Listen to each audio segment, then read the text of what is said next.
Hello Kathden fans! Bago po natin tatalakayin ng ating main topic ay panoorin po natin tong mga nakakatuwang video na mga artista at saka kilalang personalidad po na jojowain si Sir Alden nyo mga kasmeres. At matatawa talaga kayo sa mga reactions sila. Panoorin po natin.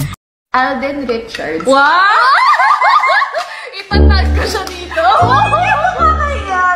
Uy, again. Okay, gamer siya. Oo nga eh, pwede. Gamer siya, tapos hardworking, tapos cute pa. Jojo. Oh, wow! Dahil may dimples. Oh my God. Oo nga. Oh my God! Namumula na siya number 1 pa lang. Nakakaya kasi kilala mo yung mga yan eh. Alden Richards.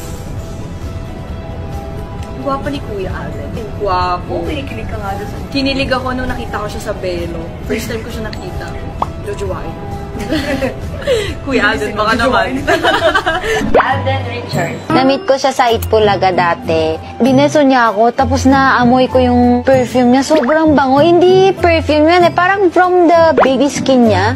Sobrang bango. Tapos sobrang gentle sa lahat ng staff sa Itbulaga. So, syempre, crush ko siya nung time na yun. Why not? Jowain ko na lang siya. May chance pa ba ako? Alden Richards. Richards? As in, grabe. Sobrang pogi na tong si Alden Richards. So, ang tanong, jojowain, totropahin, liligwakin. Pag-iisipan pa ba yan? Siyempre, jojowain mo yan. Talented na nga, pogi pa. Alden Richards. Alden Richards. Pero si Alden, sa totoo lang, sinong gustong makatropa lang si Alden? Lahat gustong makajowa si Alden. Si Alden, jojowain ng lahat yan. Pero kasi, in all fairness to Alden, kung ano siya on TV, on social media, ganun din siya ka-genuine in person. Yes, tama po. Sobrang bait. Kahit sinong tao, kahit assistant mo hindi ka nakakalimutan eh. Wala siya nakakalimutang tao. Kahit sobrang laki niya ng artista. And wala siyang barrier na kahit lumaki siyang artista ngayon, kahit ang taas niya na, Ganun pa rin. ganun pa rin yung treatment niya sa amin. Ibang klase talaga yung ugali. Talagang nakakain na baga? Ganon. Oo, kapag nakilala nyo rin, I'm sure pag nakilala nyo din, jojowain nyo rin yun. Ayun. Di ba nakakatawa yung mga reaction nila mga kasmeres na nakakatuwa, lalong-lalo na sila Ma'am Alodia at saka si Ma'am Chris Bernal na talagang pinagtanggol at saka isa sa mga additional witness si Ma'am Chris kung gaano ka bait at saka gaano ka genuine totoong tao si Sir Alden, mapaharap man sa camera o hindi mga kasambreros. So his genuineness is kumbaga pa hindi sugar coated, hindi pakitang tao lamang, hindi siya peke mga kasambreros kundi totoong tao. At ito na mga kasambreros ang ating hot topic, no? Marami ang nagsasabi na hindi daw deserving ang Kathden na makatanggap ng Most Outstanding Love Team of the Year kasi nga minsan or isang beses pa lang sila nagsama sa isang pelikula. Ang sinasabi nila, ang dapat daw na makatanggap nito ay ang Kim Pao, no? Sina Ma'am Kim Chiu at saka Sir Paolo Avellino.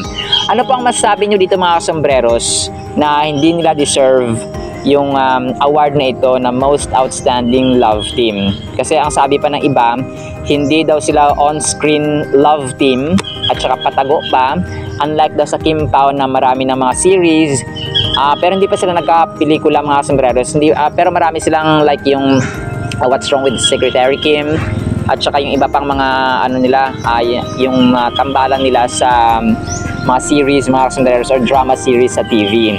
Ano po ang masabi ninyo mga sombreros? No comment po kayo, hindi daw deserve ng Kathden na kumbaga pa magkaroon ng gantong award mga kasombreros.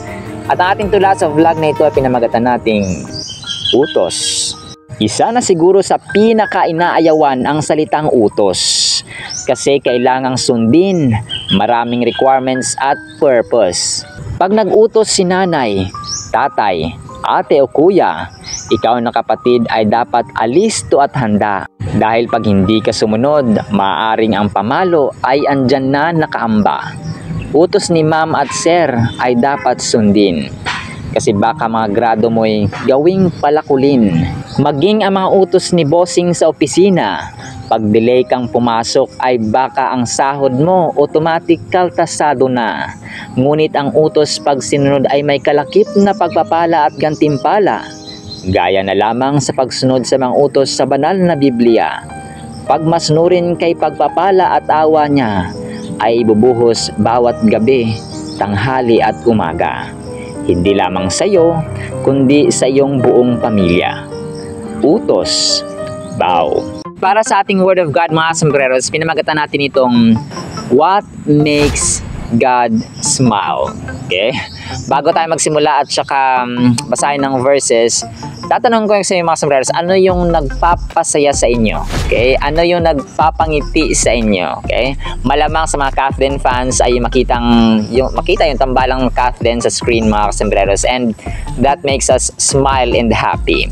Pero ikaw mismo na bilang tao, ano yung nagpapangiti sa inyo?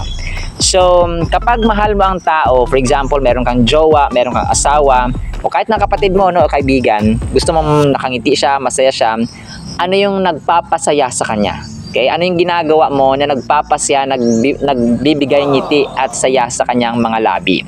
Basahin po natin Numbers 6:25. Shorten lamang po natin ito mga smaras na ikakat po natin. Sabi dito, May the Lord smile on you. Okay? Alamin natin kung ano yung effects ng kapag nakangiti ang Diyos sa ating buhay. Sabi pa dito, Psalm 119:135, Smile on me, your servant. Teach me the right way to live. Grabe. Ito mga sombreros, maraming, di ba, yung kaibigan natin for example, pag nakita mong nakangiti siya sa'yo, no, nakasmile siya sa'yo, mararamdaman mo rin yung saya, mararamdaman mo rin yung ginhawa, mararamdaman mo rin yung kanyang gladness sa kanyang puso. Kasi nakita mo kapag nandyan ka, or kapag nandyan yung kaibigan mo, vice versa, no, masaya kayong dalawa, masaya kayong pareho. Sabi dito, since pleasing God is the first purpose of your life, your most important task is to discover how to do that. Okay? Ang pinakaunang purpose po ng buhay natin mga sombreros ay yung pangitiin ang Diyos. Paano pangitiin ang Diyos? And imagine mga sombreros, ito yung pinaka-outcome or pinaka-result nun. Kapag nakangiti ang Diyos sa ating buhay, grabe ang pagpapala. Okay? Yung nanay mo for example, okay, pag parating nakangiti yan o masaya yan kapag sa ginagawa mo, no, naglilinis ka ng bahay, naglalaba, tumutulong ka sa mga gawaing bahay, or kung anong ginutos ng magulang mo, talagang sinusunod mo, and you bring joy, you bring smile into their faces. So ano sa palagay nyo ang gagawin nila kapag nag-request ka, gusto ko nito, so di ba ibibigay nila kasi natutuwa sila sa'yo, and how much more kay Lord? Kung ang magulang natin mga sombreros, inaalam natin yung kiliti nila, kung paano sila pasayahin, ganun din dapat si Lord. We have to discover the things that God is pleased and smiling kapag ginagawa natin yung mga bagay na to. And in order for us to do that is to discover them through reading the Bible. Sabi dito, figure out what will please Christ and then do it. So kapag nalaman natin na ganito pala yung nagpapasaya sa Diyos, yun yung pagsunod pala sa kanyang utos, yun nagpapasaya sa ating Diyos na buhay. So pag nalaman na natin yun, so we have to apply and we have to do it. Fortunately, the Bible gives us a clear example of a life that gives pleasure to God. The man's name was Noah. So si Noah mga sombreros,